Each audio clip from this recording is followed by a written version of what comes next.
The 59th year of marriage to my commander husband. At 80 years old, I got up every day at 4 a.m., surviving by picking up trash to feed my husband and son.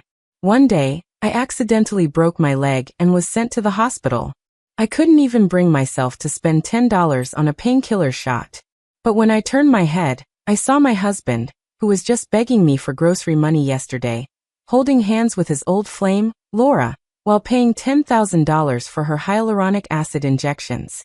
Turns out he'd been crying poor to me all these years while secretly giving his pension and military subsidies to another woman. The anger gave me a stroke. I told my son to use the money I had worked so hard to save over the years to pay the hospital bill. But he looked annoyed and said, "I already gave all your lousy money to Dad. He used it to buy 5 pounds of goods for Aunt Laura. You've already earned enough to cover my wedding fund. You're useless now. You might as well step aside for Aunt Laura and go die early." He grabbed my hand and forced me to sign the divorce papers, then turned around and helped my husband host a wedding with that woman. I died alone and in misery at the hospital. When I opened my eyes again, I had gone back in time to the day my husband returned from the military, wounded and discharged. He once again asked me to go out and work to support him and our son. I smiled and agreed, but instead secretly went to the party secretary's office to apply for a rural doctor position. From then on, I was done with my husband, Mark, and my son, Jason. I would dedicate myself to rural healthcare. Snapping back to the present, I looked at Mark's annoyed face. He was still handsome, and he matched well with Laura's delicate looks. Meanwhile, I was up before dawn every day, picking through garbage, covered in dirt and stink. My hands and face cracked and calloused. I really didn't look the part of a commander's wife. When he saw my red, swollen eyes, he flinched for a moment, a flicker of guilt flashing across his face. But he quickly hardened his tone and glared at me. "Why are you just standing there? Hurry up and get to the hospital. Bring back a piece of pork tonight. My injury needs braised meat to heal." In my past life, I only found out before I died that the injury he'd claimed was just a shallow cut on his finger. He faked the severity to get discharged and collect benefits. Also, he could be with Laura. He had lied to the military and deceived me for an entire lifetime. But I couldn't be bothered to expose him now. I simply turned and walked out the door. Jason called after me, saying that we'd have guests over tonight, and he didn't want them to see a selfish and toxic mother like me. He told me to spend the night at the hospital instead. I didn't respond. I ran straight to Director Carter's home. "Director Carter, I want to go to the countryside to serve as a rural doctor," I said. He looked at me in disbelief. "But your husband's injured and your son is still young. Your whole family depends on you. Are you really going to leave them behind and go to the countryside?" I nodded firmly. "I'm going to support rural health care. My family will understand." He let out a sigh. "Even if that's the case, going to the countryside is easy. Coming back to the city isn't. Our provincial hospital has good benefits and high pay. Your husband is a decorated officer. You're really going to give up being a commander's wife?" "I've decided to become a rural doctor," I said firmly. "Have you really thought this through?" Director Carter asked, trying everything he could to persuade me otherwise. But I simply smiled and responded sincerely, "Don't worry, Director. Nothing can stop me from pushing forward with the mission of expanding access to healthcare." In the end, Director Carter reluctantly approved my transfer request. The official assignment was scheduled to begin in 3 days. As soon as I left the hospital, I rushed home to pack. The moment I stepped through the door, I saw Mark and Laura sitting hand in hand on the heated brick bed. My son Jason was holding the snowflake crisps I had been saving for myself, smiling as he fed them to her. What a picture-perfect family of 3 they made. My heart ached bitterly. So Jason had known about his father and Laura since he was 5, and yet he helped them keep it from me for 50 years. I entered the room with a cold face. The smile on Jason's face vanished the moment he saw me. In a fit of anger, he threw the pastry at me and shouted, "Didn't I tell you not to come home? Why do you always embarrass me?" "That's enough, Jason. Don't be rude to your mom," Laura said in her usual fake, gentle tone, pretending to scold him. Then she handed me the half-eaten snowflake crisp from her hand. "He just really likes me. Don't take it personally, Susan." This snack was handmade by Mark and Jason. They spent the entire afternoon making it just for me. You've never had the chance to enjoy something like this, have you? Well, since you're here, why not taste it and benefit from my good fortune? Her voice was teasing, but her eyes sparkled with pride and provocation. I didn't take it. I walked straight toward my luggage. Laura's smile stiffened and her eyes narrowed in the next second. Susan, do you have a problem with me? If it bothers you that Mark and Jason care about me, I can leave right now. But being rude to a guest like this, aren't you making Mark look bad? Mark frowned with displeasure. That's enough. You came home without permission. I'll let it slide for Laura's sake, but go make us lunch now. Mom, you better make lunch for Aunt Laura, Jason demanded. If you don't take good care of her, I'll never talk to you again. We had just paid off the public grain quota, and Mark had given his entire discharge compensation to Laura. We were lucky to even have food. Who was he kidding about some fancy lunch? I remained expressionless. Make your own food. I already ate at the hospital. Mark stared at me in disbelief.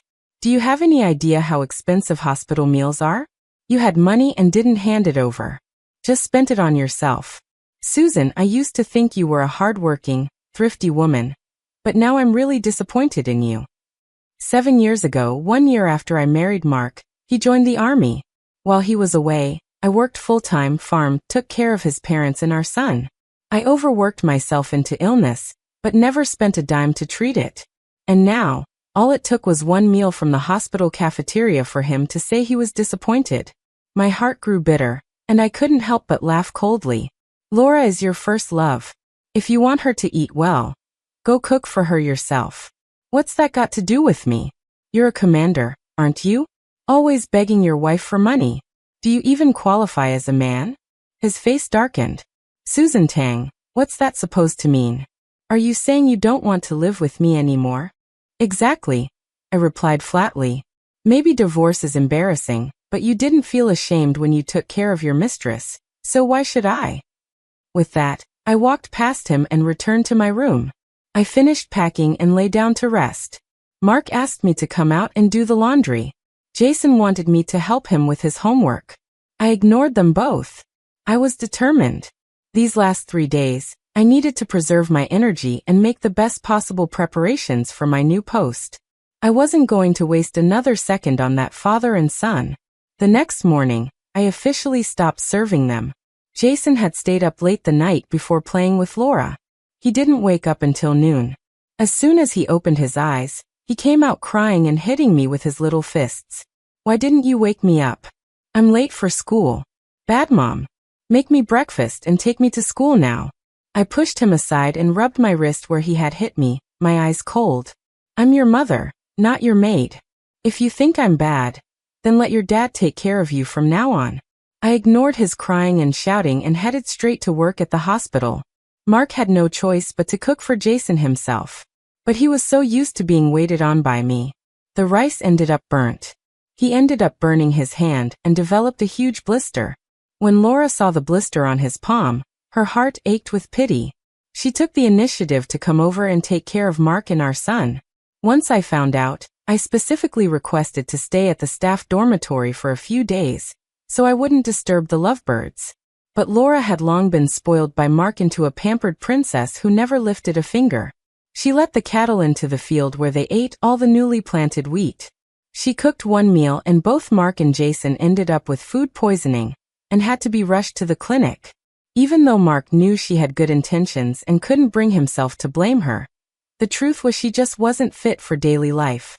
As soon as Jason got out of school, he ran to the hospital crying and yelling, "Dad just got discharged with an injury and you're already abandoning him. Don't you have any sense of loyalty or sacrifice? These past few days I've been late for school, hungry and wearing dirty clothes. My teacher scolded me. Why won't you just come home? Boo-hoo. Mom, please come back." I knew Jason was still young and didn't come up with this guilt-tripping himself. Mark must have taught him to say it. I was changing bandages for a patient and didn't even glance at him. After I finished my work, I asked the security guard to escort him out and told him not to let Jason into the hospital again. The guard looked surprised. "Nurse Tang, weren't you always spoiling that boy? Now he's bawling and you don't feel bad at all. I gave a faint smile. People have to pay for their words and actions. Since he thinks I'm so shameful, I'll grant his wish and never go home again. That evening after dinner, I returned early to the staff dorm. Tomorrow morning, I would head to the countryside. Tonight, I had to rest well. But as I approached the dorm building, I suddenly saw Mark downstairs holding Jason in his arms, waiting for me. For the past 3 days, all the responsibilities at home had fallen on him. His eyes were dark with fatigue, and he looked worn out. "Susan, come home," he said. I ignored him and headed for the dorm entrance. But he grabbed my wrist. "For people crammed into one room, it's nothing like the comfort of home. Susan, I know you're mad at me, but don't punish yourself by squeezing into the dorm just because of me, okay?" Jason tugged on the hem of my shirt and pleaded, "Mom, come home. Dad and I brought you snowflake crisps. You haven't even tasted them yet." I nodded slightly. I needed to go home to pick up the rest of my luggage anyway. Besides, it was time to settle things once and for all with Mark. Back at the house, I picked up a snowflake crisp and started eating. Mark immediately said, "Susan, all these years while I was in the army, you carried the entire family on your back. I owe you a huge debt." It seemed that after the last 3 days, he finally realized how much I had endured. But then he added, "My wound has gotten worse. I really can't help with the chores, so when you finish work, please come straight home." "All right." "Yeah, Mom," Jason chimed in. "Hopefully, I won't throw tantrums at you anymore. I know you're tired, but think about it. After work every day, you'll get to see Dad and me waiting at home. Isn't that happiness? You just focus on earning money. Dad will handle the household expenses. That way you won't have to worry so much." That's exactly how he persuaded me in my last life. And what happened? He took all the money I worked myself to the bone to earn and gave it to Laura.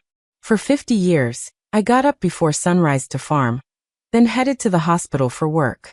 And after I got home, I still had to wait on both of them. I was so exhausted.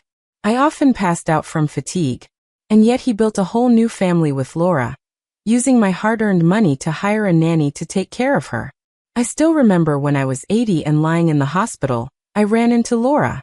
She was draped in gold and diamonds, so flashy it nearly blinded me. Her face had barely a wrinkle. Meanwhile, I was wearing clothes I picked out of a junkyard 20 years ago, my whole body reeking of trash. I looked straight at Mark. "You're a commander and a disabled veteran. Doesn't the army send you a subsidy every month? Where is it?" He froze for a second, then snapped in frustration. "That's my money. Why are you always questioning me? Can't a grown man keep a little cash for himself?" I let out a cold laugh. "You gave it all to Laura, didn't you? Our family can't even afford a proper meal. And you're out there giving money to another woman." I work myself to death day and night. I was sleeping only 3 hours a night. And instead of showing any gratitude, Mark and Jason ganged up to despise me. Was this what being a man meant to him? Mark lowered his head, unable to meet my eyes. "You already have me," he muttered. "What more could you want? Laura doesn't have a husband to take care of her either. I just wanted her to live a little more comfortably. There's nothing going on between us." I slammed my chopsticks on the table, not giving him a shred of face. "I have you. What good is that? You can't make money. You can't help around the house. What's the difference between living with you and being a widow?" He opened his mouth but had no words to argue back. Finally, he furrowed his brow and looked at me. "I've already explained everything. Why are you still being jealous? Just look at yourself, acting like a shrew. You're nothing like gentle, beautiful Laura. No wonder even your own son doesn't like you." In my past life, every time he compared me to Laura, I blamed myself. I loved him. When he said I wasn't gentle enough, I changed. I worked in silence, earning money, breaking my back for this family. And in the end I died alone and miserable. But now I was done being disappointed. I didn't care how he saw me anymore. All I wanted was to contribute to rural healthcare. I pulled out the divorce petition I had already prepared from my bag. "Sign it." Mark glanced at the document, then shot to his feet, panic flashing in his eyes. You're crazy." Jason looked at me in shock. "Mom, what are you talking about? Are you saying you don't want me and Dad anymore? I didn't respond to him. I looked coldly at Mark. These past 7 years, I haven't gotten a single benefit from this marriage, so there's no reason to continue it. You want to take care of Laura? I'm giving you that chance. Mark slammed his hand on the table, his face twisted in anger as he cut me off. Enough. There's nothing going on between Laura and me. Stop slandering us. I gave her money out of pity, that's all. I let out a bitter laugh, but didn't bother arguing. I just grabbed him by the arm and dragged him toward the local convenience shop. It was right after dinner, the perfect time for the neighborhood aunties to gather and gossip. We crouched in a corner nearby, and I motioned for Mark to stay quiet. Auntie Wan was in the middle of her usual animated chatter. That poor woman from the Shun family. She's up at the crack of dawn working herself to the bone. I get tired just watching her. And that husband of hers is always sneaking off to his first love's place. I really want to tell her to get a divorce. You mean Laura? Another auntie chimed in. She just lies around all day doing nothing and still walks around dripping in gold and jewels. The commander must be spending a fortune on her. Look at Susan, another said.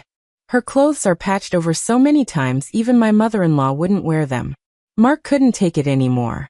He pushed away my hand and stood up, glaring at the women. Shut up. There's nothing improper between me and Laura. The aunties froze for a second. Once they realized he'd heard everything, they didn't bother hiding anything anymore. Laura. One of them spat, calling her by her first name so sweetly. Don't talk to us about innocence. Maybe you can fool your wife, but don't think we're that dumb. And you, Susan, don't let that man anywhere near my husband again, another snapped. Yesterday he was talking about bringing eggs to that widow Jiao. He must have picked up the habit from your man. Their voices grew louder and angrier, and someone hurled a handful of rotting vegetables at Mark. Before long, he was covered in filth, reeking and humiliated. Instinctively, he turned to me for help, panicked. Susan, say something. Explain for me. But when he looked around, I was already gone. A wave of fear surged through him. He shoved his way out of the crowd of angry aunties and yelled, Susan, where are you? But I had already returned home. After soothing Jason to sleep, I picked up my suitcase and headed to the train station to catch the earliest train the next day. The trip went smoothly.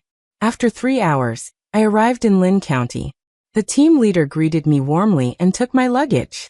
Nurse Tying, thank you so much for being willing to come to the countryside to care for us villagers.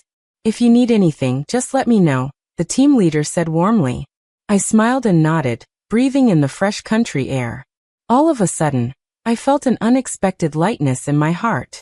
With support from the higher-ups, I was able to open a rural clinic. Every day, many people came to see me for treatment. Thanks to my skilled techniques and rich experience, I quickly earned the unanimous praise of the villagers. Watching them recover and smile again filled my life with purpose and peace. But that evening, just as I locked up the clinic and was heading home, I suddenly found myself pulled into a familiar embrace. It was Mark. He held me tightly, his voice trembling with emotion. Susan, why are you here? I've been worried sick since you disappeared these past few days. The kind of closeness that once made me blush now only made my skin crawl. I shoved him away hard. This is a public street. Watch yourself, I warned coldly. But he didn't care. He stared at me stubbornly and grabbed my hand again. So what? We're husband and wife. It's legal. I laughed from sheer anger, my gaze colder than ice. I already handed you the divorce papers. Don't forget that. I haven't signed them, he said firmly. So we're still married, his tone hardened. Susan, stop acting out. Come home with me. Jason grabbed my leg, his little face full of pitiful tears. Mom, please come home. We're out of food stamps. Dad and I are starving. So they didn't come because they realized they were wrong. They came because they'd finally realized how much they needed their housemaid.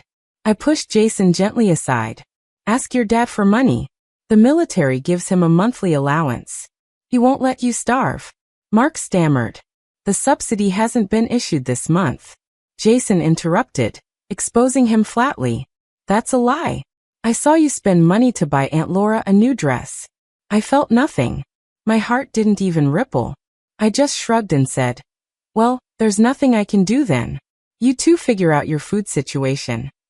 I grabbed my medical bag and turned to leave, but Mark caught my arm again. Susan, can you give me a little money? I laughed coldly. Are you joking? You know how little rural doctors get paid. He fell silent for a moment, then gave me a disgusted look. If the pay is so low, then why are you even doing this? Just come home. If you don't want to work at the big hospital, fine. My army buddy said bricklaying pays more than what you're doing now. Go to a construction site for a few days. Treat it like a workout since you love labor so much. Then he narrowed his eyes.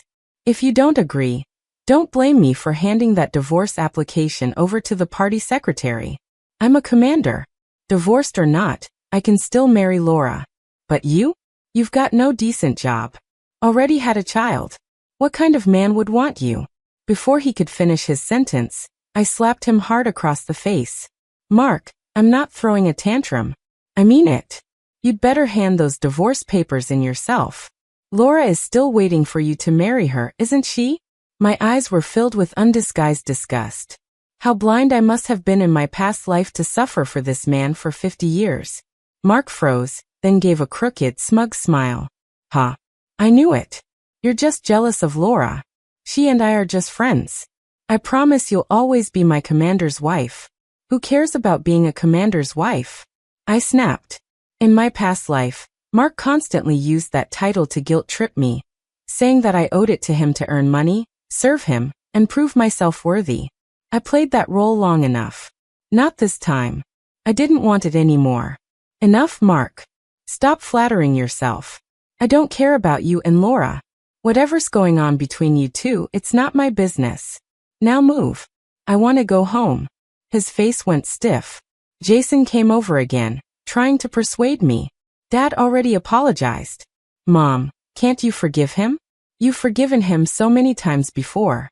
I won't ever praise Aunt Laura again, Jason cried. I don't want to make you sad, Mom. Please come home. My chest tightened. He was still a child, but he understood everything. He knew long ago that praising Laura would hurt me, but he did it anyway. Was he doing all this because he knew I loved him, so he could keep exploiting me, pushing me until I broke? I took a deep breath and gave a faint smile. I didn't ask for custody in the divorce application. I'm not your mom anymore. Do whatever you want. If they liked Laura so much, then fine. I would step aside early and give them their precious Laura 50 years ahead of schedule. My voice was flat without an ounce of warmth. And from the firm look in my eyes, they finally realized I truly meant to leave. I thought they'd be happy, finally rid of the mother they thought was a constant embarrassment. But in the next second, both of them, father and son, had tears in their eyes. In perfect unison they said, "We don't agree to the divorce." You don't agree? I said sharply. Then I'll see you in court. I'm divorcing you no matter what. With that, I turned and ran straight home.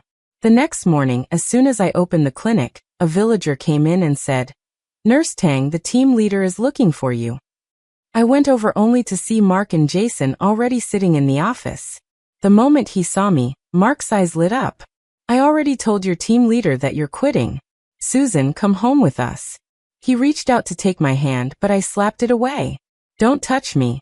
I immediately turned to the team leader and said, flustered, "Captain, don't listen to him.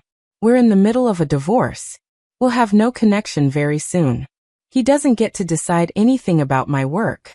I was so anxious I was babbling, afraid the captain might misunderstand. I rummaged through my bag and pulled out the divorce application. But before he could take it, Mark snatched it from my hand and ripped it into shreds. "I already told you I don't agree to a divorce," he said. "You'll always be my wife." I was shaking with rage. He just stood there with a smug grin and turned to the captain. "Be fair, Captain. I'm a disabled veteran with no ability to work, and our son's still young, and she just runs off to the countryside by herself to live a carefree life. How irresponsible is that?" But the team leader ignored him and looked directly at me. "Susan, what do you want to do?" Before I could answer, crying broke out in the hallway. Laura entered the room dramatically, tears streaming down her face. But Mark didn't look at her the way he used to. His brows furrowed instinctively. "What are you doing here?" Laura collapsed to her knees in front of me, sobbing. Susan, please stop clinging to Mark. The one who's unloved is the real third wheel. Mark and I truly love each other. Mark's face turned dark. He glanced nervously at me and scolded her. Laura, don't talk nonsense. I've always just seen you as a friend. I don't believe you, she wailed. She must have forced you to say that. Mark, I'm already pregnant with your child. Please, Susan, I'm begging you. Let us be together. I don't want my child to be born fatherless. Without missing a beat, I handed over the shredded divorce agreement. Miss Laura, I said with a sarcastic smile. I'm not the one clinging to Mark. He's the one who won't let go. If he won't divorce me, then even if you're pregnant, you can't take my place. Laura's face went pale.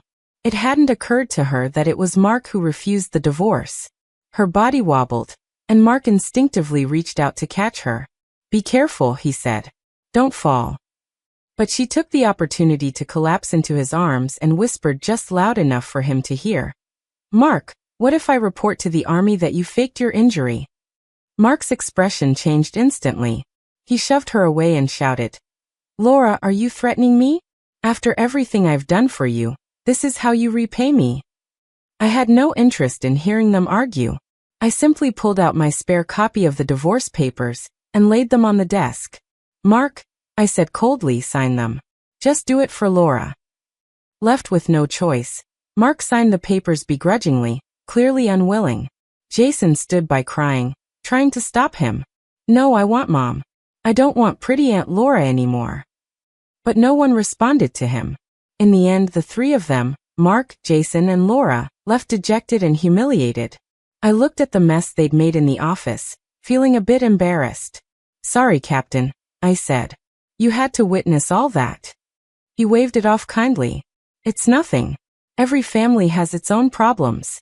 As long as it's resolved, that's what matters. Go on back to work. He didn't hold it against me, just gave a generous wave. As I returned to the clinic, I saw Ryan sitting on the front steps. The moment he saw me, he stood up quickly. I heard the captain called you over. Is everything okay? Ryan was the wealthiest man in the village and a frequent visitor to the clinic. I smiled and shook my head. It's fine. Everything's settled. He breathed a sigh of relief, then blushed a little and asked, We're butchering a pig tomorrow. Want to come over for a meat feast? I sighed silently. Ever since I came to the countryside, Ryan had been looking out for me. I wasn't blind. I knew what he meant. But after the failure of my last marriage, I had no desire to even think about remarriage. So I declined gently. I already have a few patients scheduled tomorrow.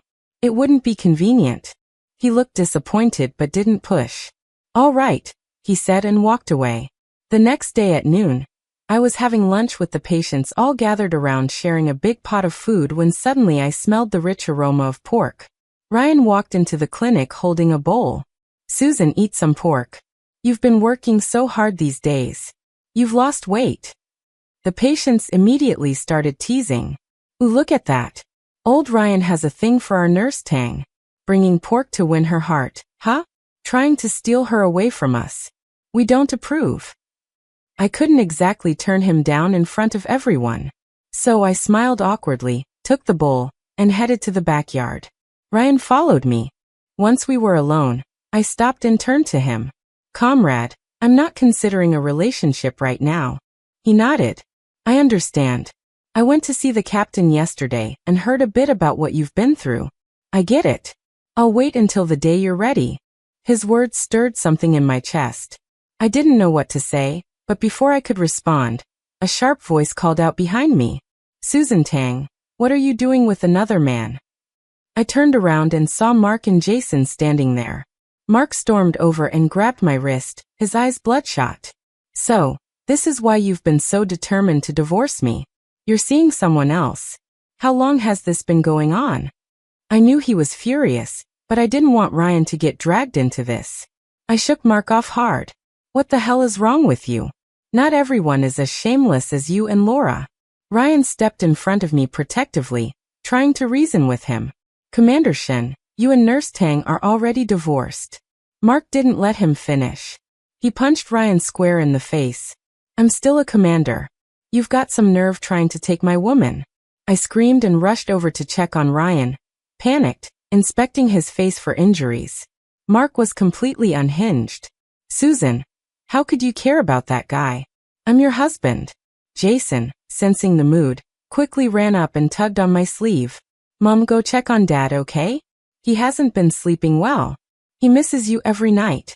Once I was sure Ryan wasn't badly hurt, I finally turned to face them. You and your dad got what you wanted. You both adore Aunt Laura. Now you've got her, so what's there to be upset about? Jason looked aggrieved. But Aunt Laura doesn't know how to cook. She doesn't wake me up for school. I don't like her anymore. Mark chimed in too, almost sheepishly. Yes, Susan. Laura's all looks and no use. She can't do anything. I really regret it. Come back home with me, okay? Let's live a good life together from now on. Mark said Jason is still so young. Can you really bear to let him grow up without a mother? Jason's eyes were red as he looked at me pitifully. But I didn't soften, not even a little. I would never forget how in my previous life he had held my hand and forced me to sign the divorce papers. One mistake like that was enough for a lifetime. I slowly shook my head. I'm doing just fine here. I help a lot of people every day. I'm not going back to be your housemate again. You regret it now only because Laura is harder to manipulate than I was. Mark looked stunned. Susan, it's not like that, he said, shaking his head in panic. I really know I was wrong. I did ignore you because of Laura, but I see that now. As for the child, it was a mistake. I was drunk. She seduced me. I never meant to betray you. Shut up, I snapped, furious. Every word out of his mouth only disgusted me more. You lied to the military about your injury just so you could mess around with Laura. You've been sending her money every month. Don't you dare say you don't have feelings for her. You need to give it up. We're already divorced. I'm never going back with you. And if you keep harassing me, I'll report your falsified medical discharge. Mark's face turned ghostly pale. He staggered back, speechless. Jason had never heard me speak so harshly to him and his father. He burst into frightened sobs. I didn't have the energy to deal with them anymore. I turned to Ryan and softened my voice. Let's go.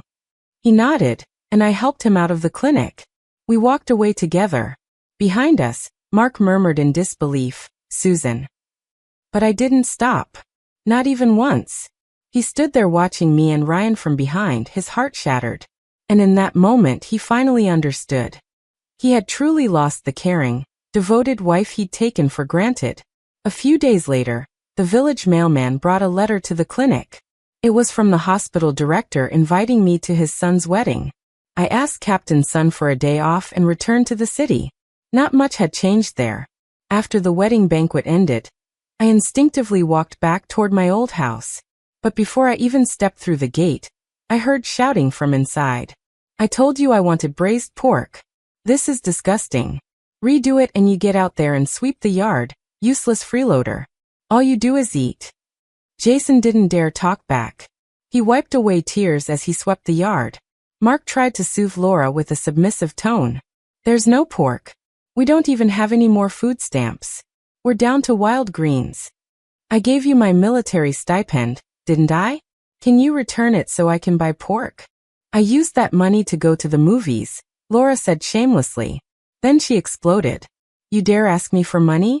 What do you think I made of cash? Spit it out. What else are you hiding? You had money to buy stationery to write letters to Susan. Before the divorce, Mark couldn't stop thinking about Laura. After marrying her, he started writing letters to me. That's the kind of man he was. Always wanting everything, never satisfied. I didn't go inside. Quietly, I turned and went back to the countryside. When I arrived, I found Ryan waiting outside the clinic. You must be tired, he said gently. I just bought fresh milk. Have a glass. I smiled and shook my head. I just had a big meal. I'm good. He looked a little disappointed, but quickly perked up. All right, then I'll go clean your house. You focus on saving lives. I'll handle the rest at home. Deal. Deal. I said. His eyes lit up, humming a tune. He jogged off down the road. Watching his back, I couldn't help but smile. Then I turned and began seeing patients. Maybe this piece This purpose was what happiness truly looked like.